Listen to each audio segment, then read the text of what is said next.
السلام عليكم ورحمة الله وبركاته. ازيكم عاملين ايه؟ المرة دي هنعمل قشر اليوسفندي في الكبة او الخلاط، مش هتفرق. انا اكتشفت ان هو يعني اخف واسهل في الكبة عن قشر البرتقال العادي، وكمان ريحته قوية جدا. طبعا هنغسل قشر البرتقال غسلة كويسة جدا قبل ما نعمله، وهنقطعه حتت صغيرة زي ما انتم شايفين كده عشان هنجهزه ونحطه في الكبة طبعا او الخلاط. آم،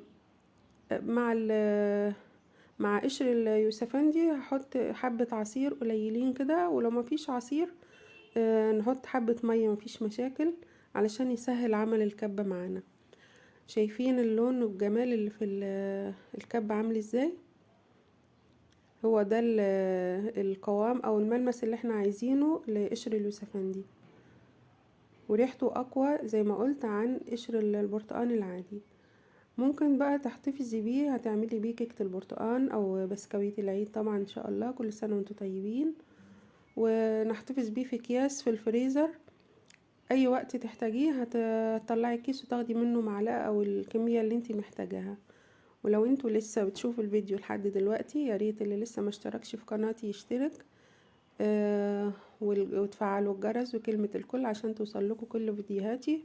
وطبعا ما ننساش الشير واللايك.